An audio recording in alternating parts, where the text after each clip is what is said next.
কলকাতা টিভিতে আপনাদের সকলকে স্বাগত। আপনাদের সঙ্গে রয়েছে আমি অঙ্কুর। আসছি এই মুহূর্তের গুরুত্বপূর্ণ খবরে। শাহজাহান কোথায়? হদিশ দিলেন শুভেন্দু। পুলিশের হেফাজতে নিরাপদে রয়েছেন শাহজাহান। গতকাল রাত 12টা থেকেই পুলিশের হেফাজতে রয়েছেন তিনি। বেড়মজুর 2 নম্বর পঞ্চায়েত এলাকা থেকে সরানো হয়েছে। সোশ্যাল মিডিয়ায় বিস্ফোরক দাবি বিরোধী দলনেতা শুভেন্দু অধিকারীর। পুলিশের সঙ্গে সমঝোতা হয়েছে শাহজাহানের, এমনটাও অভিযোগ করেছেন বিরোধী দলনেতা। প্রভাবশালী মধ্যস্থতাকারীর মাধ্যমেই এই সমঝোতা বলে দাবি করা হয়েছে শুভেন্দু অধিকারীর। আজ এক্স হ্যান্ডেলে এমনই পোস্ট করেছেন শুভেন্দু। গারদে 5 তারা সুবিধার সমঝোতা করা হয়েছে বলেই অভিযোগ করেছেন তিনি। এই মুহূর্তে আমাদের সঙ্গে রয়েছেন আমাদের প্রতিনিধি দেবাশিস সেনগুপ্ত। দেবাশিস, ঠিক কি জানা যাচ্ছে, কি লিখেছেন শুভেন্দু অধিকারী এবং তার প্রেক্ষিতে তৃণমূল কংগ্রেসের প্রতিক্রিয়াই বা কি?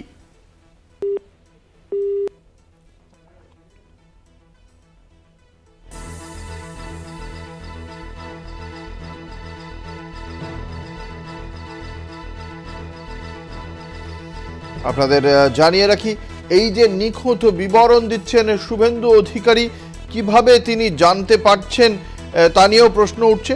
কারণ তার এই পোস্টে খুব স্পষ্টভাবেই তিনি লিখছেন যে, শুভেন্দু অধিকারী লিখছেন যে বেড়মজুর 2 গ্রাম পঞ্চায়েত এলাকা থেকে তাকে গতকাল রাত 12টা নাগাদ তাকে নিয়ে আসা হয়েছে। তিনি পুলিশেরই সেফ কাস্টাডিতে রয়েছেন বলে দাবি শুভেন্দু অধিকারীর। কথা বলবো, আমাদের সঙ্গে রয়েছেন আমাদের প্রতিনিধি দেবাশিস সেনগুপ্ত। শুভেন্দু অধিকারীর পোস্টে তিনি বিশদে ঠিক কি লিখেছেন এবং এর প্রেক্ষিতে তৃণমূল কংগ্রেসেরই বা কি বক্তব্য? দেবাশিস, দেখো, পরিষ্কারভাবে যেটা শুভেন্দু অধিকারী তার এক্সট্যান্ডারে লিখেছেন যে এক্ষেত্রে এর আগেও দেখেছি, যখন গত মাসের 5 তারিখে যখন শেখ শাহজাহানের বাড়িতে তদন্তে গিয়েছিল কেন্দ্রীয় বাহিনী, এনফোর্সমেন্ট ডাইরেক্টরেট, তখন গ্রামবাসীরা বিক্ষোভ দেখায় এবং বিক্ষোভ দেখানোর পর সেখানে আহত হয় কেন্দ্রীয় বাহিনীর বেশ কিছু তদন্তকারী অফিসার। এবং এরপরেই কিন্তু দেখা গেছে যখন শাহজাহানকে খুঁজে পাওয়া যাচ্ছে না এবং শাহজাহান পুলিশের হেফাজতে রয়েছে, পুলিশের নিরাপত্তার মধ্যে রয়েছে, এমনটাই কিন্তু জানিয়েছিলেন আমাদের বিজেপি নেতৃবৃন্দ। ঠিক সেই জায়গায় দাঁড়িয়ে কিন্তু আজও কিন্তু সেখানে কিন্তু চ্যানেলে রাজ্যের বিরোধী দলনেতা তিনি বলেন যে প্রভাবশালী কোনো মিডিয়েটরের মাধ্যমে প্রশাসনের সঙ্গে কথাবার্তা বলে কিন্তু পুলিশের হেফাজতেই রয়েছে শেখ শাহজাহান। এই যে বেড়মজুর 2 থেকেই তাকে তোলা হয়েছে বা তাকে গতকাল রাত 12টায় সেফ কাস্টাডিতে আনা হয়েছে, এই করার কোনো বাধা নেই। তারপরও কিন্তু শেখ শাহজাহান পুলিশের হেফাজতে রয়েছে এবং মানে পাওয়ারফুল একজন মিডিয়েটরের মাধ্যমে তার সঙ্গে প্রশাসনের রফা চুক্তি হয়েছে এবং সে রয়েছে পুলিশের হেফাজতে। এবং বেড়মজুর 2 নম্বর গ্রাম পঞ্চায়েত অঞ্চল থেকে তাকে গতকাল রাত্রেবেলা 12টার সময় তাকে নিয়ে যাওয়া হয়েছে, এমনটাও কিন্তু বক্তব্য তাকে রাখা হয়েছে তাদের নিজস্ব কাস্টডিতে। এবং এর পরবর্তীকালে তাকে যদি কোনো রকম আটক দেখায় তাকে বিভিন্নভাবে 5 স্টার ফ্যাসিলিটি তাকে দেওয়া হবে।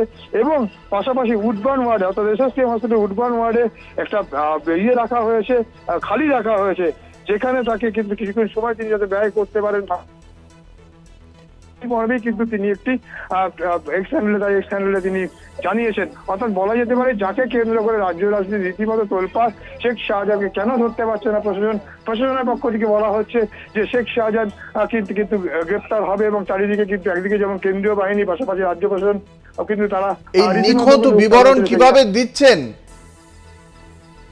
বিরোধী দলনেতা এই নিখুঁত বিবরণ কিভাবে দিচ্ছেন সে সম্পর্কে কি বক্তব্য? হচ্ছে যে বিরোধী দলনেতায় যখন পুলিশ প্রশাসন যখন শাহজাহানকে ধরতে পারছে না, মহামান্য আদালত যখন নির্দেশ দিচ্ছে, তার পরবর্তীকালে কেন্দ্রীয় গোয়েন্দা সংস্থা তারাও যখন ধরতে পারছে না, সেই জায়গায় কিভাবে বিরোধী দলনেতা এমনটা বলছেন তার কিন্তু সপক্ষে কোনো যুক্তি দেয়নি। এবং সেই জায়গা থেকে প্রশ্ন আসে সাধারণ মানুষের মধ্যে যে দীর্ঘদিন ধরে যদি ধরে নেওয়া যায় যে রাজ্য প্রশাসন ধরছে না, কেন্দ্রীয় প্রশাসন কেন সে ব্যাপারে কোনো হস্তক্ষেপ করছে না, এটাও কিন্তু আরো প্রশ্ন আসছে। আর বিরোধী দলনেতা বা জানলো কি করে তারা প্রথম দিন থেকে, আমি যেটা বললাম যে গত জানুয়ারি মাসের 5 তারিখে যখন শাহজাহানের বাড়িতে যখন তদন্ত হয়, যখন তদন্ত করতে যায় কেন্দ্রীয় বাহিনী, তখনই যে ঘটনা ঘটেছিল তারপর থেকে কিন্তু বারংবার বিরোধীরা বলে আসছে যে শেখ শাহজাহান পুলিশের হেফাজতে আছে।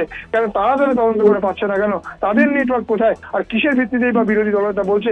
এই নিয়েও কিন্তু অনেকের প্রশ্ন জাগছে যে এইটা বলে কি রাজ্য রাজনীতি রীতিমতো আরো সরগোল ফেলতে চাইছে, এমনটাই কিন্তু অনেকে ধারণা করছে। অর্থাৎ বিরোধী দলের কাছে যদি কোনো সঠিক তথ্য থেকে থাকে তাহলে সে কেন প্রশাসনকে দিচ্ছে না বা প্রশাসনকে জানাচ্ছে না, এটা নিয়ে কিন্তু অনেকের মধ্যে প্রশ্ন আসছে। ধন্যবাদ। আমাদের সঙ্গে ছিলেন আমাদের প্রতিনিধি দেবাশিস সেনগুপ্ত।